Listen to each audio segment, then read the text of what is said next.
اور اسی پر مزید بات کرنے کے لیے آج ہم نے دعوت دی ہے ڈاکٹر طاہر القادری کو. رناؤنڈ ریلیجس اسکالر ہیں, فتویٰ جاری کر چکے ہیں کہ سوئسائڈ بامبنگ حرام ہے, اس ملک میں اس وقت موجود نہیں ہیں. ہم ان کی لوکیشن بھی آپ کو نہیں بتا سکتے, مگر ہم چاہیں گے کہ آپ ان کا نقطہ نظر ضرور سنیں. ڈاکٹر طاہر القادری صاحب, بہت بہت شکریہ ہمیں جوائن کرنے کے لیے on crisis cell. Doctor Tahir ul-Qadri صاحب, ایک عجیب معمہ بنتی جا رہی ہے ہماری اس وقت اسلامی تنظیمیں کیا کر رہی ہیں, کل عدم تنظیمیں کیا کر رہی ہیں. پاکستان میں خون بہایا جا رہا ہے, معصوم جانیں جا رہی ہیں, درگاہوں اور مسجدوں میں سے کوئی بھی سیف نہیں ہے. آپ کیا سمجھتے ہیں یہ سارا جو ملبہ ہے, یہ اسلام کے نام پر جو اٹھتا ہے, کس کا قصور ہے؟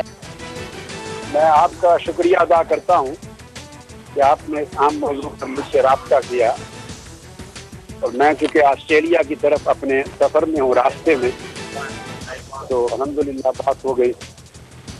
گزارش یہ ہے کہ میری دانش میں پاکستان میں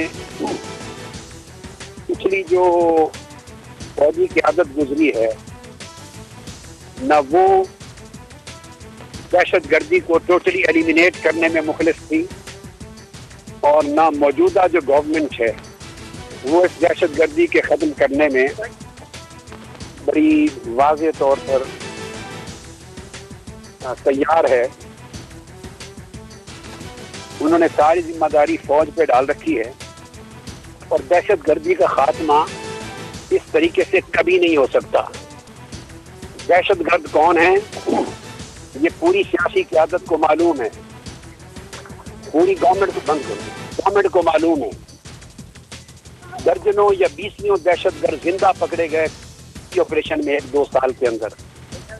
کئیوں کے سر برآمد ہوئے, کئیوں کے DNA ٹیسٹ ہوئے, کئی لوگ اریسٹ ہو چکے ہیں, وہ ان کے قبضے میں.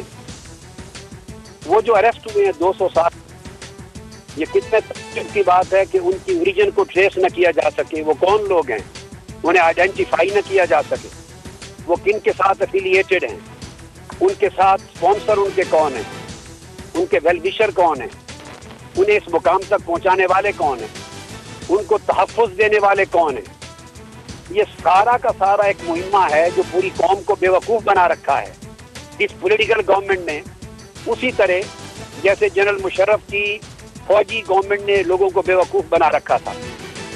یا تو یہ فیصلہ کریں کہ ہم دہشت گردی کے نام پہ جنگ طویل عرصہ کے لیے اس لیے جاری رکھنا چاہتے ہیں تاکہ اس کے نام پر پیسے کھا سکیں باہر کے ملکوں کے. مگر ڈاکٹر طاہر القادری صاحب, دہشت گردی کے خلاف جنگ کی تو ایکسیپٹنس سب جگہ ہے, یہ بھی کہا جاتا ہے کہ ہم حالت جنگ میں ہیں, مگر دہشت گردی کی جنگ, جو دہشت گردی کے خلاف جنگ ہے, اس کو ہم جنگ کب سمجھیں گے؟ کیونکہ جنگ میں تو ایک دشمن ہوتا ہے اور آپ لڑ رہے ہوتے ہیں. یہاں پہ تو پتہ ہی نہیں ہے کہ دوست کون ہے, دشمن کون ہے. ہماری ڈوئل پالیسی ہمیں کیا رنگ دکھائے گی؟ جی, میں یہ عرض کروں کہ دوست اور دشمن کا اصل جو لوگ اور جو حلقات کنسرنڈ ہیں گورنمنٹ کے انر سرکلز, ان کے معلوم ہے. یہ دوست اور دشمن کی تمیز نہ ہونے کا مہمہ سارا عوام کے لیے ہے. ایجنسیز کو پتہ ہے, پنجاب گورنمنٹ کو پتہ ہے, فیڈرل گورنمنٹ کو پتہ ہے, انٹیریئر منسٹری کو پتہ ہے. میں کس کا نام لوں, ان سے مخفی نہیں ہے یہ لوگ کون ہیں, ان کو تحفظ اور پناہ دینے والے کون ہیں. پنجاب میں اب ان کی محفوظ پناہ گاہیں کہاں پر ہیں؟ ساؤتھ وزیرستان اور صوبہ پختونخوا میں شکست کھانے کے بعد وہ لوگ پنجاب کو اپنی محفوظ ترین پناہ گاہ سمجھ کے یہاں ٹھکانے لے رہے ہیں. کون سی مسجدیں اس کا مرکز ہیں, کون سے علاقے اس کا مرکز ہیں, کون سے لوگ ان کو سپانسر کر کے تحفظ دے رہے ہیں. میں یہ عرض کر رہا ہوں کہ یہ مہمہ مخفی نہیں ہے, یہ صرف ایک الجھن کریٹ کر رکھی ہے. ایک ول پاور چاہیے, ایک کیٹیگوریکلی ڈیسیژن چاہیے. اور جو بعض لوگ پولیٹیکل اور ریلیجس جو پروگرامز میں آتے ہیں, اور جب آپ ان سے سوال کرتی ہیں اور دیگر اینکر سوال کرتے ہیں تو وہ جواب اف اور بٹ میں دیتے ہیں. بالکل. اس اگر مگر نے پوری قوم کو ایک ذہنی ابہام کا شکار کر رکھا ہے. دہشت گردی میں کوئی اف اور بٹ نہیں ہوتا. جی. دہشت گردی میں کوئی کوالیفائڈ, کوئی کنڈیشنلٹی نہیں ہوتی. دہشت گردی ہے, خواہ وہ اسلام کے نام پر ہو, خواہ وہ دہشت گردی کے, خواہ وہ جہاد کے نام پر ہو. ایون اگر کوئی ملک مسلمانوں پر ظلم کر رہا ہو تو اس کے خلاف بھی لڑنے کے شریعت میں آداب, قواعد اور شرائط ہوتی ہے.